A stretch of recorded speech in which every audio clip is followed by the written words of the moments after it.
Welcome back, students. I am sure that you might have studied or gone through the previous chapter. After that, today we are beginning a new chapter, Fun with Magnets. So, beginning with this chapter, I would like to tell you a small story. There was a Greek shepherd. He was a very elderly old person. One day he came across a strange kind of a stone. That stone was made up of some mineral, but at that time this man did not know what it was. He carried it at his home because it was a good looking stone, and so he thought it might be something valuable. When he went home, he suddenly discovered that that particular substance was attracting objects. Now, what these objects were? These objects were made up of iron or cobalt or nickel. So, with reference to this story, years later, scientists discovered that that particular mineral was called magnetite, and on the basis of that, they discovered this substance or object that we today call a magnet.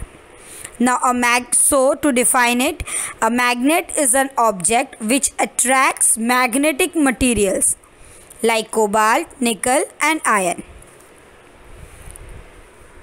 Now, like every newly found object, magnets also can be classified into two types.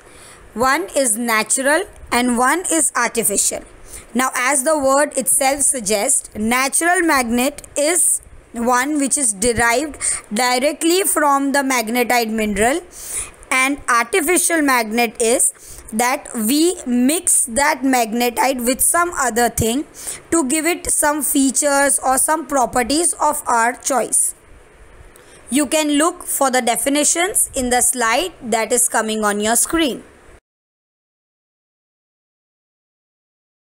So now, if magnets are classified into two types, natural and artificial, so are the materials which the magnet attracts. Now, these materials will be diversified into two types. One is magnetic materials and one is non-magnetic materials. Now, let us go through each type in detail. Magnetic materials are the ones who will get attracted towards a magnet, and non-magnetic materials will be the one who do not get attracted by the magnet. The objects which can be classified under the magnetic materials can be cobalt, nickel, and iron, and the ones who can be classified under non-magnetic materials can be aluminum, zinc, or wood or rubber.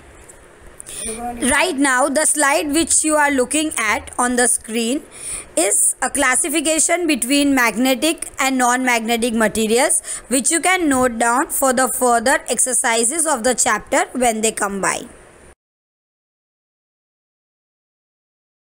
So first, we classified the materials into two types. Now we are going to classify the magnets. So the magnets can be classified on the basis of their shapes. Okay, because every kind of magnet, every classification of a magnet will have the same property of attracting iron, cobalt, or nickel, or other objects which are made up of these metals.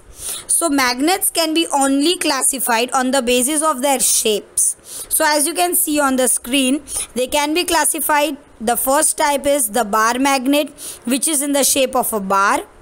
Second is a horseshoe magnet. You can see the shape of it, that is made in the shape of an horseshoe. Then there is a ball-ended magnet, and then there is a cylindrical magnet.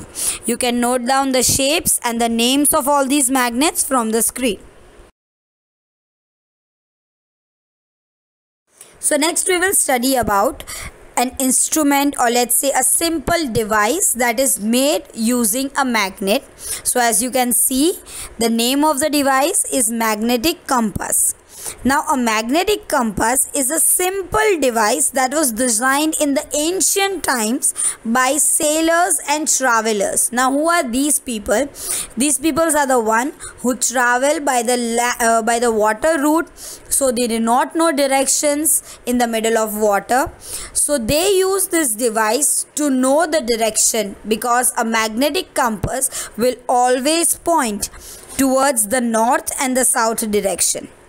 So they can judge the east, west, north and south and classify them and know their roads, about which we are going to study in the further slides.